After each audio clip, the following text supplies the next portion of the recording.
Live from clickorlando.com, News 6 Plus, and WKMG. We're getting results in your neighborhood now at 6:30 p.m.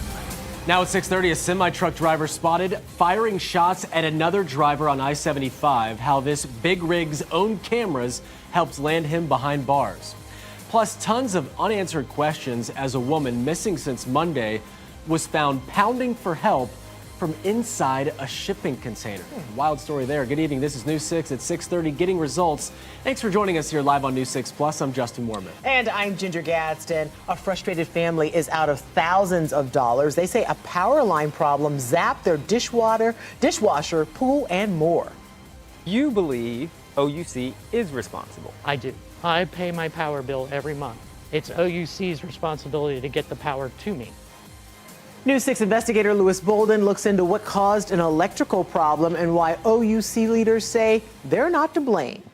Now at 6:30 tonight, a husband speaks out a week after he says a gas explosion left his wife badly burned. I'm not even eating. I'm not sleeping. I'm worried about my mental state at this point. That father and his 3 kids are staying at an extended stay. His wife's still in the hospital, preparing to undergo another surgery tomorrow. He wants to know who's responsible for the blast, sharing their story with News 6's Emily McLeod to spread the word, and they're hoping to get results.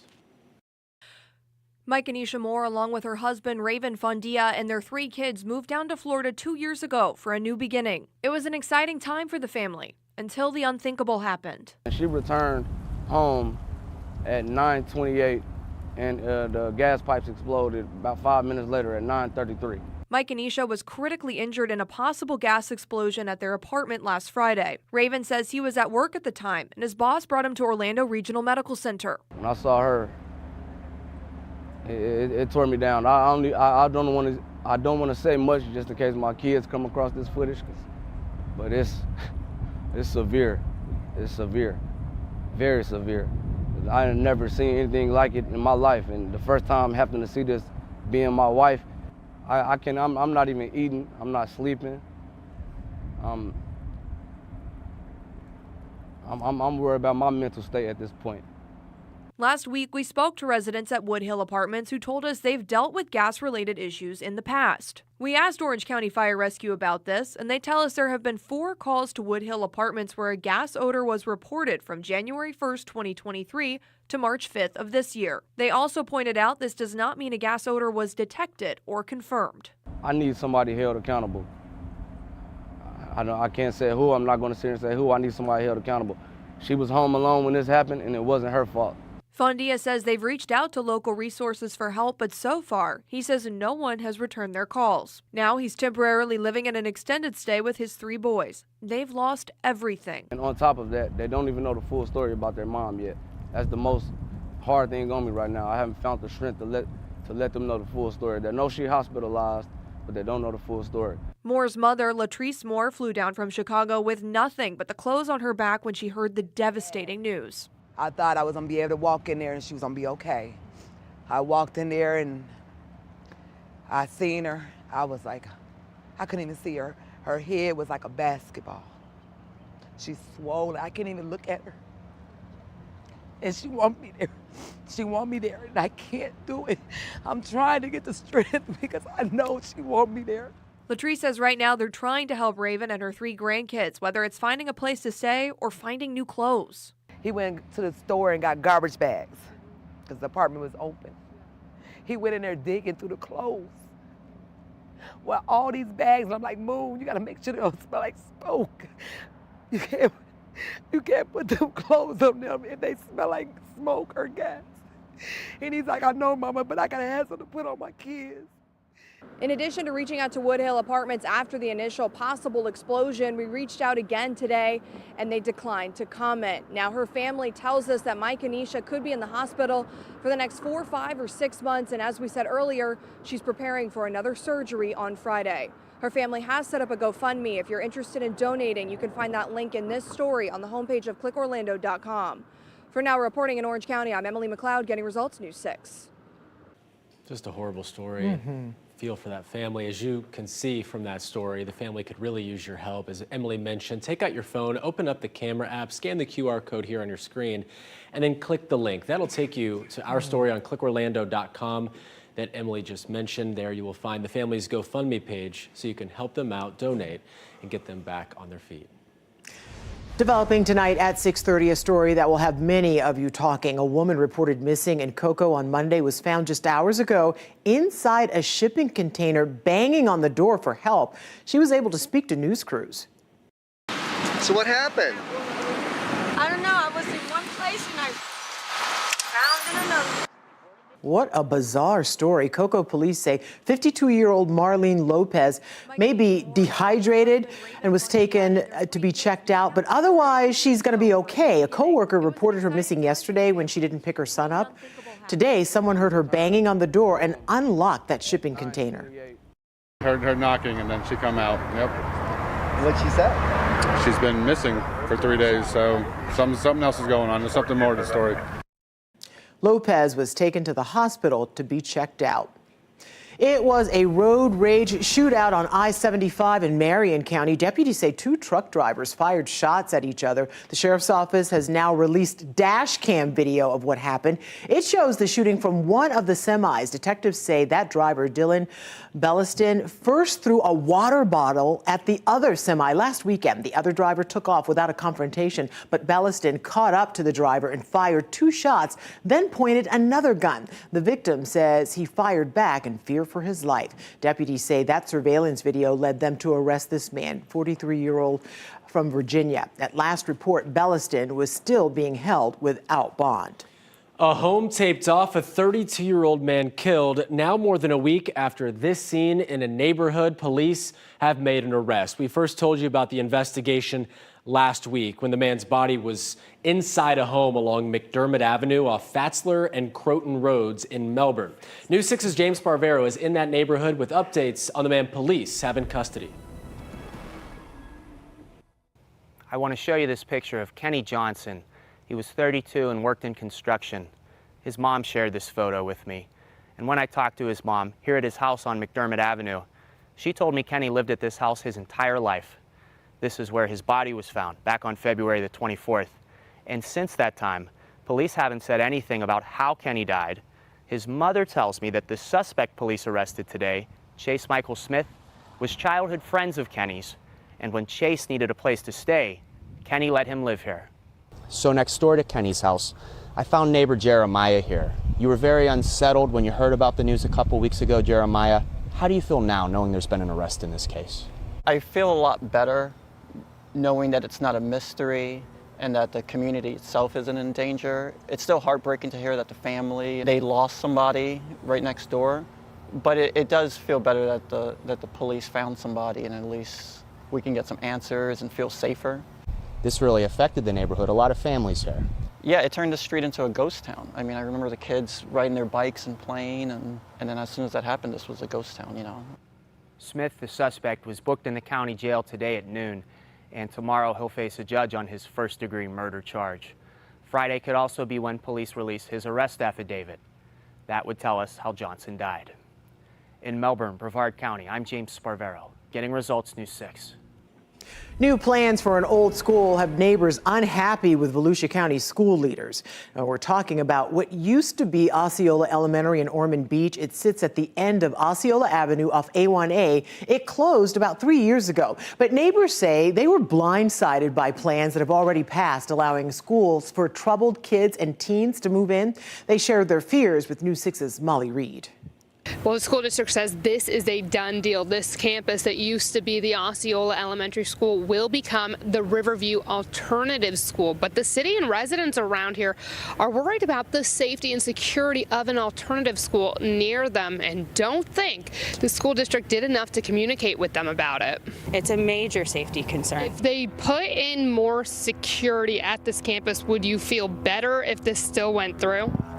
No. Residents like Lindsay Wolf, who live across the street from the school campus, worry about safety and property values. To give up the equity they have in their homes that's not a fair ask of the school board. The middle and high school students at Riverview Alternative Learning School are currently in a building on Wild Olive Avenue in Daytona Beach. The elementary students are about 10 miles away at another site. The district says it wants to consolidate the two campuses into one K-12 school. The board voted to move it here last month. Ormond Beach Mayor Bill Partington is asking the district to listen to the residents and reconsider. Our hope is they'll take a step back, have a community meeting, answer questions, explain everything, and then figure out where to go from there. Now, the school district tells me it did hold a community meeting about this back in December before the board voted on it.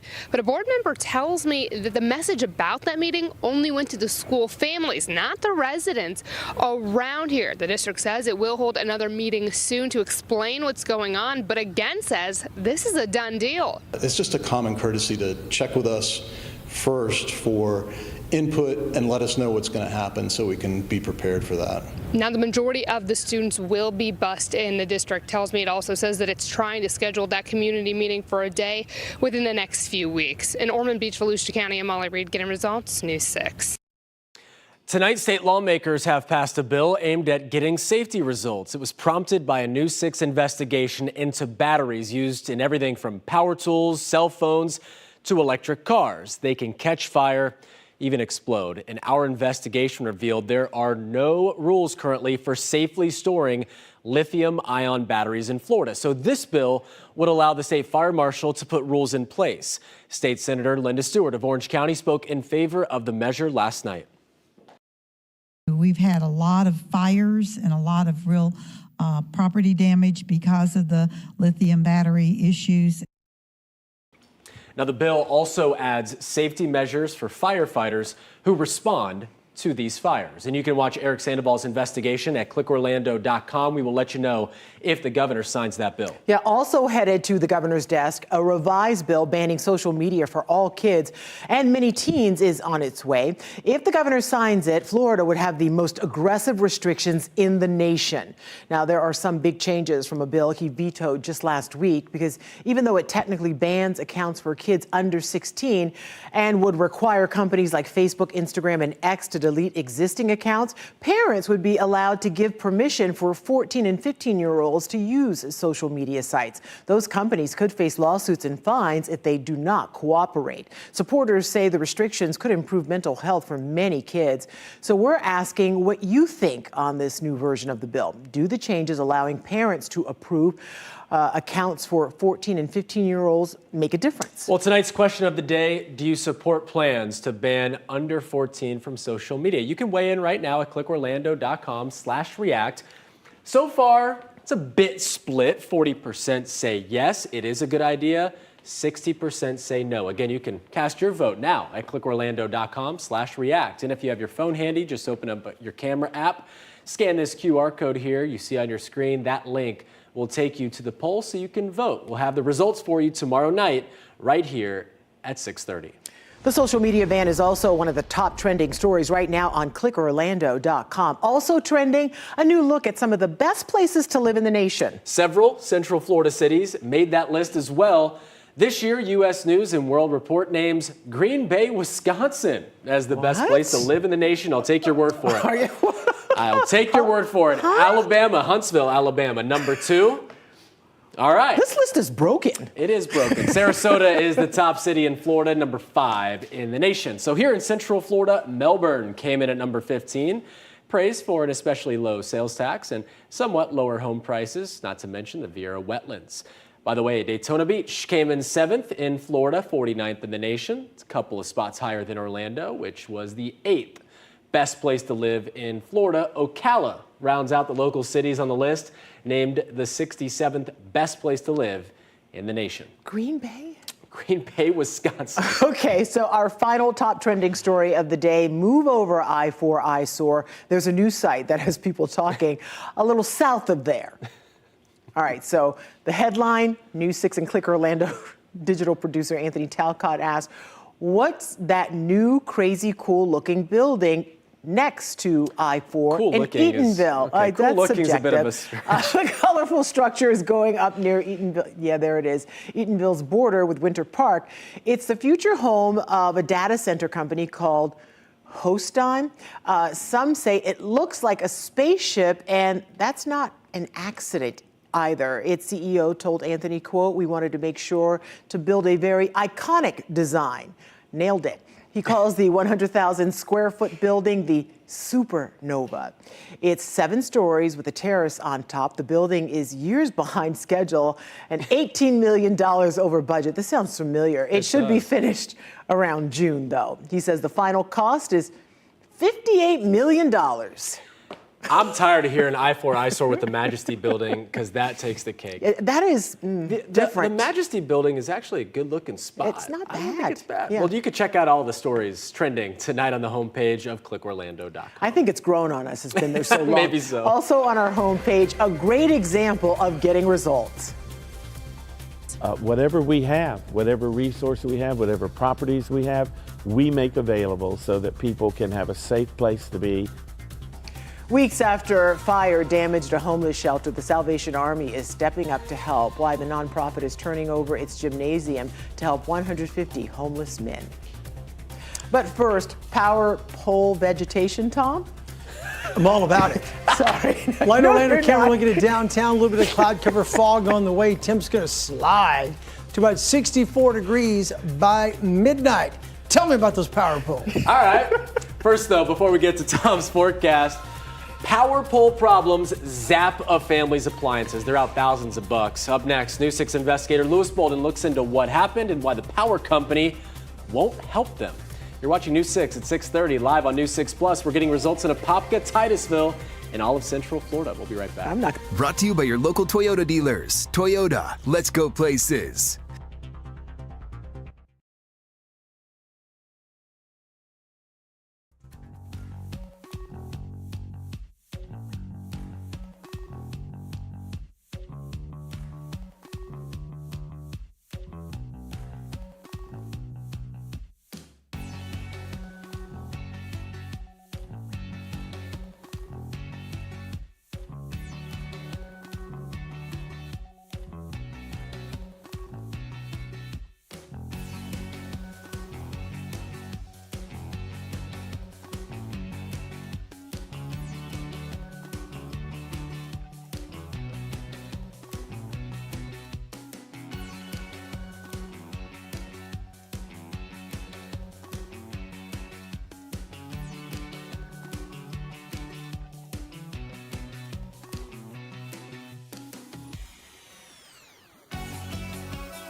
Now at 6:30, a power line problem ended up frying their dishwasher and their pool pump controls. Now that Orlando family is out thousands of dollars. They blame OUC, but the power company will not reimburse them. News 6 investigator Lewis Bolden is here to sort it all out and explain why.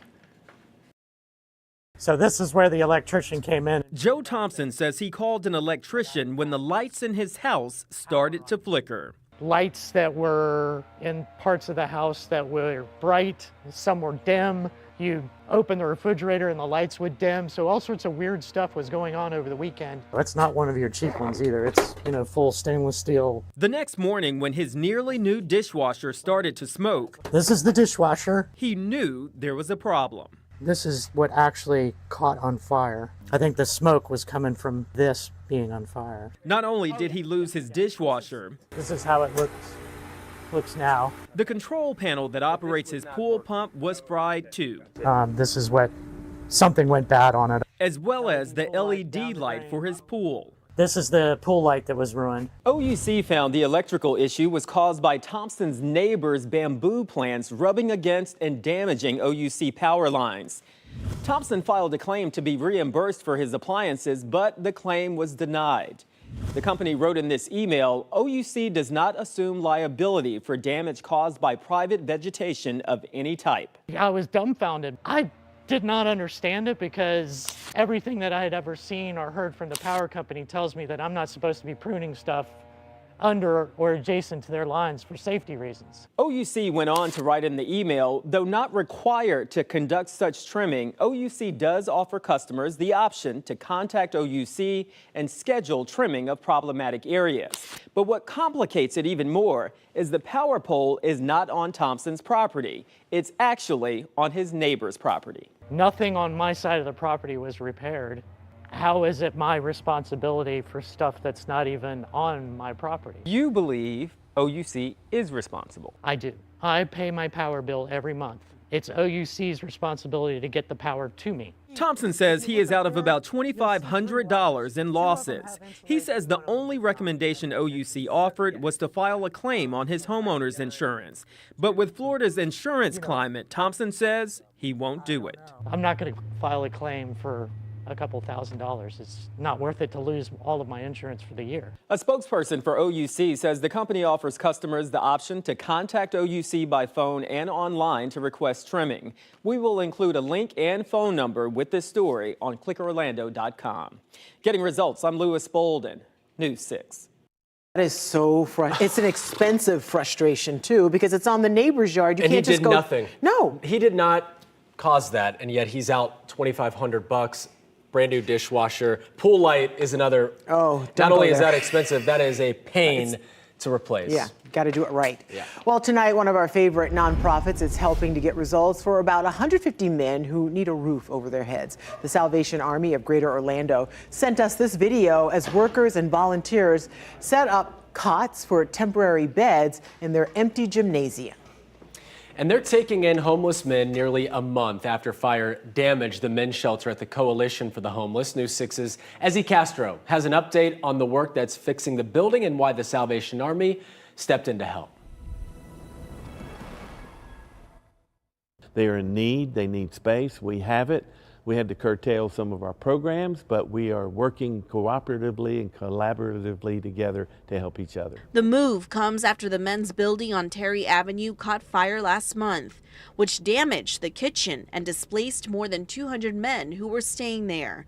We learned the men had been staying at another church for the time being, but will now come here to the Salvation Army. Just rows and rows and rows of them. Okay. So we'll fill the whole floor space. I have one rule, though. You do have a rule. You cannot be on our Salvation Army logo. We can't put a cot on that, and the Coalition knows that, and they're okay with that. According to the city of Orlando, investigators listed the cause of the fire as undetermined, but say they will continue to follow up on leads. Whatever we have, whatever resource we have, whatever properties we have, we make available so that people can have a safe place to be, a safe haven, and give them a little dignity. When you give a person dignity, they perform better in the community. In Orlando, Ezzy Castro, getting results, News 6.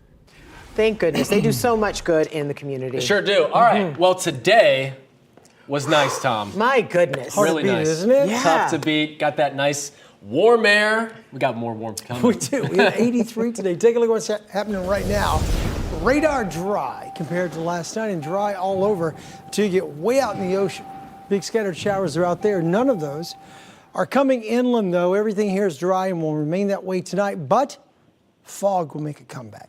Almanac page 4 today, we're in the books with a reading of 84 degrees. 6 degrees above the norm and 6 degrees away from a record. The record on the date was 90, way back there in 1938. Tomorrow we'll get close to that again. Currently in Orlando, we're at 78 degrees. The port, temperature reading 71. And in Daytona Beach, how many bikers do we have? Oh, here they come. Here they come. 1, 2, 3 right there. Get ready. Turn up Main Street. All is good. 68 degrees in Daytona Beach. Visibility right now, fine. Visibility later tonight, not so fine. Here's the fog tracker by 4 a.m. Fog should start down south and roll its way up and then develop to the north as well. Just know, if you woke up to fog this morning, it will be there again tomorrow morning. Soil scale number for tomorrow on a scale of 1 to 10, with 10 being awesome. Tomorrow's about an 8. A mix of clouds and sunshine and maybe a light pop-up shower possible, but overall, it's a 2 thumbs up kind of day. Here's the way we're going to get there. Satellite and radar together shows you the stationary front here, and the big system that will change everything is way back out west. So clouds and rain for tonight, not much happening. But during the day tomorrow, we warm up after the fog burns off, so we're foggy at 7 a.m., but clearing rapidly. Then here come the sea breezes. When they get together, there's every real chance we could eke out a little shower, so I'll leave rain chances tomorrow at 20%. Then on Saturday, here comes the frontal boundary all the way into Gainesville by 6, getting into Metro Orlando late Saturday with rain early Sunday. Lows tonight, mostly 60s. Bike week forecast. Friday looks awesome. Saturday looks even warmer, but rain chances do creep back in. Tonight's low is 64. Here's tomorrow. Your forecast is sponsored by Florida Lottery. High tomorrow in the low 80s. Again, it's going to be another really warm and pretty day. Come look at the week ahead. 83 tomorrow, 89 on Saturday, really breezy, still windy Sunday once the front comes through, then the rain turns off early Sunday and will be dry Monday, Tuesday, and probably most of Wednesday. All right, looking pretty good. Thank you, Tom. This time last night, we took our newscast and hit the road. Yeah, we sure did. A look back at some of the people who we met at Rio Pinar and a preview of our next destination.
All right, a big thank you to everyone who watched and came out to our very first WKMG Hits the Road yesterday. It was an awesome time, wasn't it? Our mission was to get to know East Orange County, specifically the 32825 zip code, and report the news impacting their lives.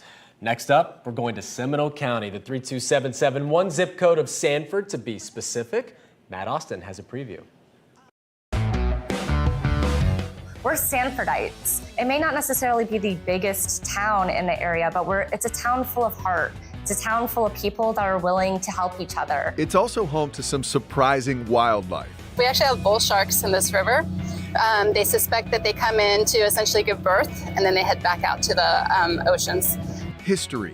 We were supposed to be this bigger town. We had a mayor on the eve of the Great Depression. Turned out he was embezzling money. And nearby technology. Oh, wow. So there you go. It's a nice visualization of all the different Earth satellites. And a great food scene. Yeah, it's great. I love it down here. All the festivals, the events. It's great foot traffic.